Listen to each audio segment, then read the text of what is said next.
My girlfriend said, sarcastically, that she was no longer attracted to me and that she needed a man with a strong personality. I calmly replied that I understood, and then quietly accepted the promotion she wanted her new boyfriend to get.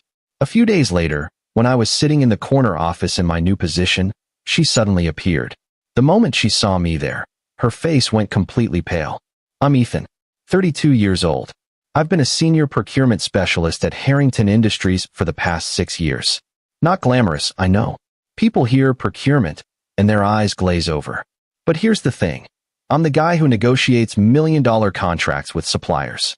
I'm the one who saved the company $4.3 million last quarter by renegotiating our steel imports. I don't make noise. I don't show off. I just get things done. And maybe that was the problem.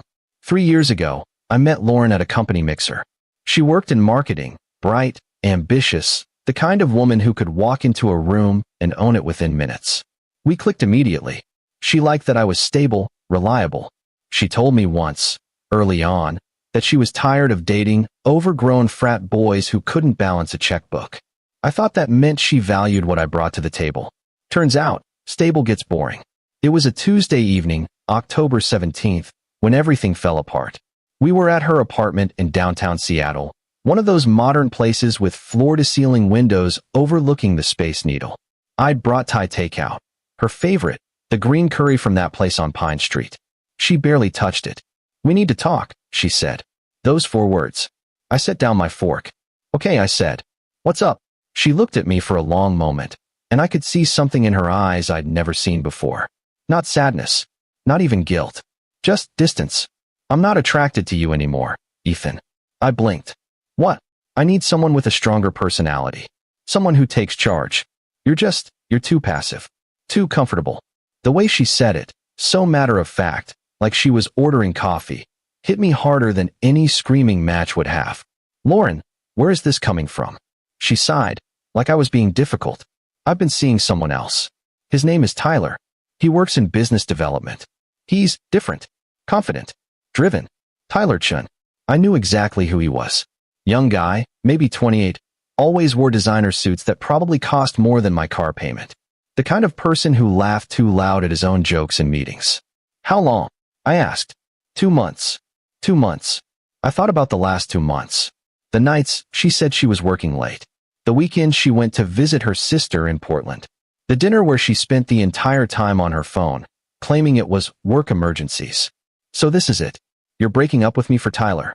"Yes," she said simply. "I'm sorry, Ethan. I really am. But I need more than what you can give me." I sat there, looking at the woman I'd planned a future with. We'd talked about buying a house together, about getting a dog, about eventually getting married. And she'd been cheating on me for 2 months. Here's the thing about me, I don't explode. I don't throw things or yell. My dad used to say I had ice in my veins. So I just nodded. "I understand," I said quietly. "I hope it works out for you." She looked almost surprised. Maybe she expected me to beg. Maybe she wanted drama. "That's it?" she asked. "What else is there to say? You've made your choice. I respect that." I stood up, grabbed my jacket, and walked to the door. My hand was on the handle when she spoke again. "Ethan," I turned. "Tyler's up for a big promotion. Director of Strategic Procurement. Once he gets it, everything's going to change for us. He'll be making real money. We'll have a real future." I nodded slowly. Good for him. I left that night and didn't look back. Update 1. The next morning, I got a call from Ellen Vasquez, our VP of Operations. Ellen was one of those rare executives who actually gave a damn about the people under her. She'd been with the company for 15 years and had a reputation for spotting talent. "Ethan, you got a minute?" she asked. "Sure. Can you come up to my office?" "Now, if possible." When I got there, she gestured to a chair. Her office was neat, organized, with family photos on the credenza and a whiteboard covered in strategic planning notes. "I'm going to cut to the chase," she said. "We're creating a new position, Director of Strategic Procurement. It's essentially overseeing all major vendor relationships and contract negotiations for the entire West Coast division. Corner office, $180,000 base plus performance bonuses that could push you past $220,000, direct report to me, and a seat in executive planning meetings." I sat there processing. "The roles between you and Tyler Chun," she continued. Tyler's been pushing hard for it. He's got friends in high places, if you know what I mean. His uncle plays golf with 2 board members. But between you and me, Ethan, your numbers speak for themselves. You've earned this 10 times over. Tyler, of course. The promotion Lauren had mentioned. There's a catch, Ellen said, leaning forward. The board wants a decision by Friday. Tyler's already preparing his pitch. I heard he's got a whole presentation with graphics and everything. If you want this, you need to make your case. I can't just hand it to you, even though I'd like to. You need to show the board why you're the right choice. I thought about Lauren, about how she'd told me Tyler was going places, how she'd mentioned, weeks ago, that he was up for a huge promotion and that it would change everything. This was that promotion. I'm interested, I said. Good. Get me a proposal by Thursday. Show me why you're the right choice. And Ethan, don't hold back. This is your moment to show them what you're capable of. I spent the next 2 days working on that proposal. I came in early, stayed late, worked through lunch. Not just numbers, though I had plenty of those. I outlined a complete restructuring of our supply chain, identified $12 million in potential savings over the next 18 months, and presented a 5-year strategic plan that would position us ahead of our 3 biggest competitors. I included case studies from my previous negotiations, testimonials from vendors about working with me, and a detailed analysis of current inefficiencies in our procurement process. Wednesday night, I was still in the office at 11 p.m. when the cleaning crew came through. You okay, Mr. Park? Maria, one of the cleaners, asked. Just finishing up something important, I said.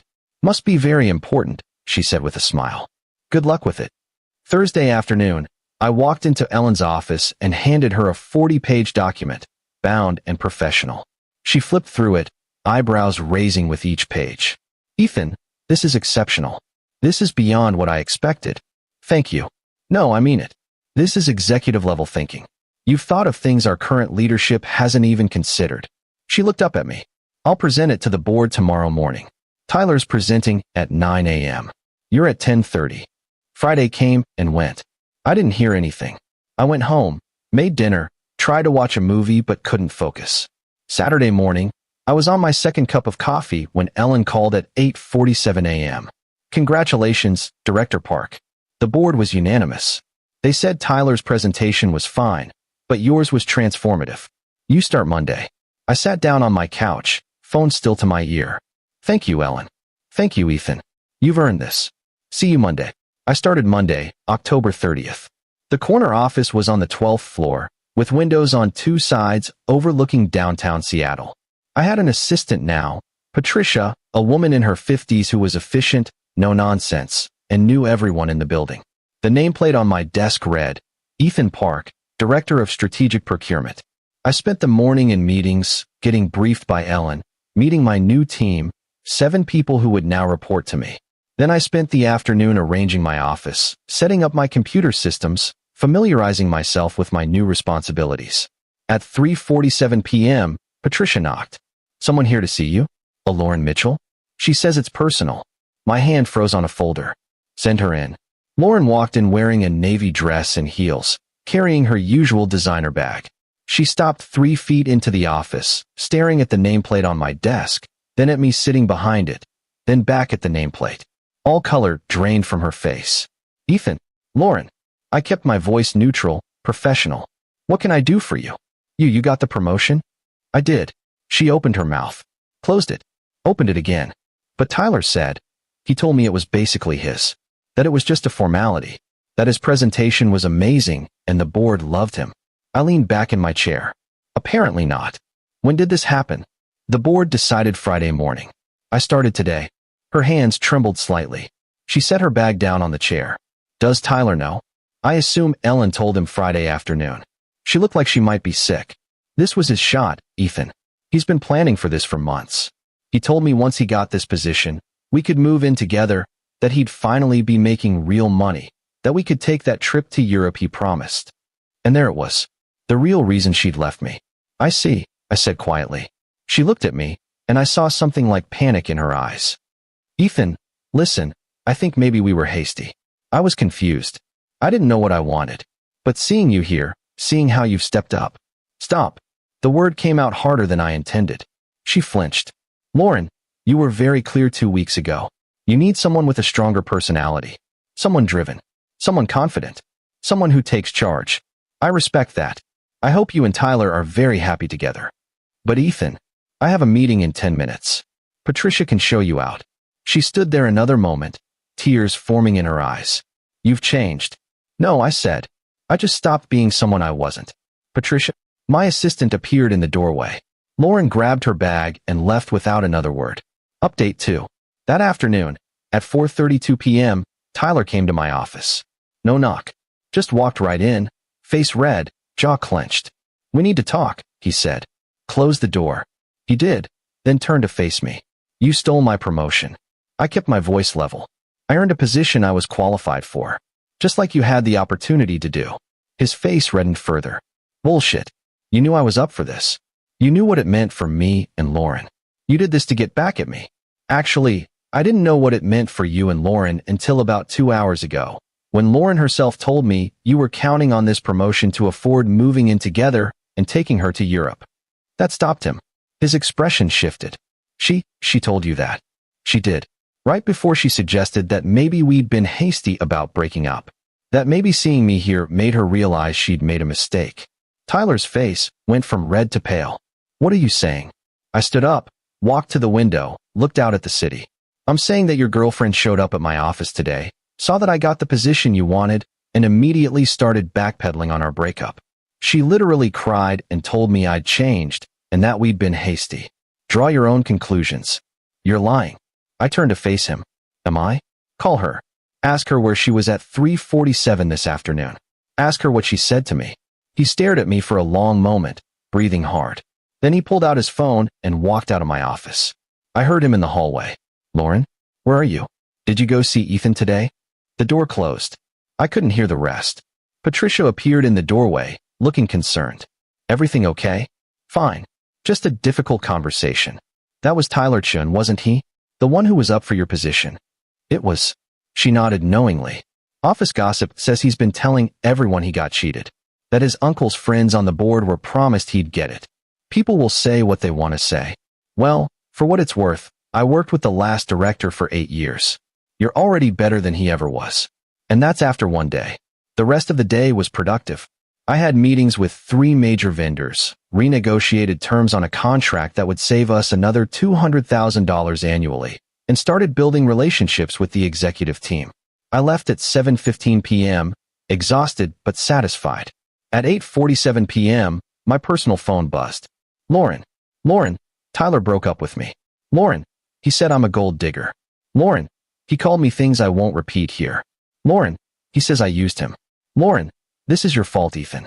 Lauren, you ruined everything. Lauren, I hope you're happy. I stared at those messages for a full minute, sitting in my new house.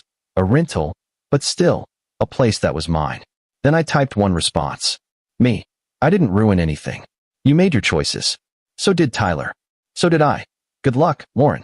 Then I blocked her number. Update 3. November rolled around quietly. I settled into the new role like I'd been there for years. The team respected me because I didn't micromanage. I trusted them to do their jobs and supported them when they needed it.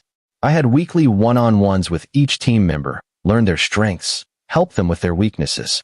The results spoke for themselves. By mid-November, we'd exceeded our quarterly targets by 23%. Ellen called me into her office on November 14th. The board is impressed, she said. Very impressed. They're talking about fast-tracking you for VP consideration next year. That's incredible. You've earned it. Keep doing what you're doing. Then, on November 16th, Patricia told me there was someone from HR waiting in the conference room. My stomach dropped. It was Brenda Walsh, head of HR, and she looked uncomfortable. Ethan, I need to talk to you about a complaint. Okay. Lauren Mitchell filed a formal complaint alleging that you used your position to interfere with Tyler Chin's career opportunities, that you created a hostile work environment, and that you're abusing your authority to settle personal scores. I sat back, keeping my face neutral even though anger was building in my chest. That's quite an accusation. We have to take these things seriously. Can you tell me your side? I spent 20 minutes walking her through everything. The breakup on October 17th. The timeline of the promotion, Ellen approaching me on October 18th, before I even knew Lauren was with Tyler. Lauren showing up at my office uninvited on October 30th. Tyler's confrontation the same day. I left nothing out. I showed her the text messages from Lauren before I'd blocked her. Brenda took notes carefully. And you have no current contact with Lauren? I blocked her number on October 30th. The only time I saw her was when she came to my office uninvited. I haven't sought her out, haven't contacted her, haven't done anything to interfere with her work. And Tyler? He reports to marketing. I have zero influence over his department or his career. We don't even work on the same floor. Our jobs don't intersect at all. I've had no contact with him since October 30th. Brenda nodded slowly. Okay, we'll investigate fully, but between you and me, Ethan? This sounds personal, not professional. But I have to do my due diligence. I'll need to interview others, review the promotion timeline, look at all the documentation. But I wanted to hear your side first. I appreciate that, Brenda. The next 2 days were tense. I kept working, kept my head down, but I'd be lying if I said I wasn't worried. A complaint like this, even if unfounded, could damage my reputation. On November 18th, Brenda came back to my office. The complaint has been dismissed, she said. We interviewed Tyler, Ellen, the 3 board members involved in the promotion decision, and reviewed all the documentation. There's no evidence of any misconduct. In fact, Ellen showed us both proposals, yours and Tyler's. Yours was substantially more comprehensive, more detailed, and frankly, more professional. Relief washed over me. Thank you. There's more, Brenda continued. Tyler admitted in his interview that he'd told Lauren the promotion was basically his before the board had decided anything. He also admitted that Lauren came to see you after finding out you got the position. And Lauren's story changed 3 times during her interview. First, she said you'd harassed her. Then she said you'd interfered with Tyler's career. Then she admitted she'd gone to see you, but claimed it was just to clear the air. What happens now? She's been advised that filing false complaints can result in termination. She works in marketing, so technically Tyler's in her department. That's actually become an issue now. Their personal relationship and its fallout is creating drama in that division. Her manager is not happy. I nodded. Thank you for handling this professionally. Of course. And Ethan? Off the record? Don't let this distract you. You're doing excellent work. The board notices. Ellen notices. Keep your focus where it belongs, on your job. Final update. It's been 4 months now. February 14th, actually, Valentine's Day, which feels almost poetic. Tyler left Harrington Industries in December. According to office gossip, he took a position at a competitor for about $15,000 less than what he was making here, but wanted a fresh start. His uncle apparently wasn't happy about how things went down. Can't say I blame Tyler for leaving. Staying would have been awkward for everyone. Lauren transferred to our Portland office in January. She requested it, according to Brenda, saying she needed a change of scenery. We've had 0 contact since I blocked her number in October. According to office gossip, and yes, I'm human, I listen sometimes, she's dating someone in Portland's finance department. I genuinely hope she found what she was looking for. I don't wish her ill. As for me, I'm doing better than I ever imagined. Ellen promoted me again last month, VP of Strategic Operations. I'm now overseeing procurement, logistics, and supply chain across all North American divisions. I report directly to the COO. My salary nearly doubled from where I started. I bought a house in Bellevue with a view of Lake Washington. Not a rental, a real house with a yard and a 2-car garage. But more than the money, more than the title, I'm respected. People come to me for advice. My team trusts me. The executive board actually listens when I speak. I'm invited to strategy sessions, to planning meetings, to discussions about the company's future. And here's the ironic part. The part that keeps me up some nights, not with regret, but with a strange kind of wonder. Lauren was right about one thing. I didn't need to step up. I was comfortable. Maybe too comfortable. I was playing it safe, not pushing myself, not taking risks. But here's what she got wrong. Strength isn't loud. Confidence isn't about bravado or designer suits or laughing loudly at your own jokes. Taking charge doesn't mean making noise or demanding attention. Sometimes the strongest thing you can do is stay calm when everything falls apart. Sometimes confidence is knowing your worth without needing to announce it. Sometimes taking charge means simply doing the work, letting your results speak for themselves, and walking away from people who can't see your value until it's too late. Last week, I ran into Ellen in the parking garage. She was getting into her car, and I was walking to mine. "Ethan," she called out. "You got a second?" "Of course." "You know what I respect most about you?" she said, leaning against her car. "What's that?" "When everything went down with Lauren and Tyler, you could have made it a spectacle. You could have been vindictive, could have spread rumors, could have made their lives hell. But you just kept working. You focused on what mattered. That's real leadership. That's why the board wants you at VP. That's why I recommended you." I thanked her and drove home, and I realized something as I pulled into my driveway. I don't feel bitter anymore. I don't feel angry. I don't even feel vindicated. I just feel free. Lauren needed someone with a strong personality. Turns out, I had one all along. I just needed the right circumstances to show it. I needed someone to stop seeing me as comfortable and safe and start seeing me as capable and driven. And she needed to lose me to see it. The difference is, by the time she saw it, I'd already moved on. Edit 1. A few people have asked if I've dated since. The answer is yes. I met someone in January, Kelly, a data analyst from a consulting firm we work with. We met during a project collaboration. She likes that I'm quietly confident. Her words, not mine. We're taking it slow, which feels right. She knows about Lauren. I told her on our third date. She said, "Her loss, my gain." I like that. Edit 2. For those wondering, the promotion wasn't about revenge. I genuinely wanted the position and had been working towards something like it for years. The timing was just coincidental. Though I'd be lying if I said there wasn't some satisfaction in how it played out. I'm human. Edit 3. No, I don't regret anything. Not the relationship with Lauren. It taught me things about myself. Not how it ended. It forced me to step up. Not staying professional through it all. It showed me who I really am. Everything that happened led me here, and here is pretty damn good. Better than I could have imagined a year ago.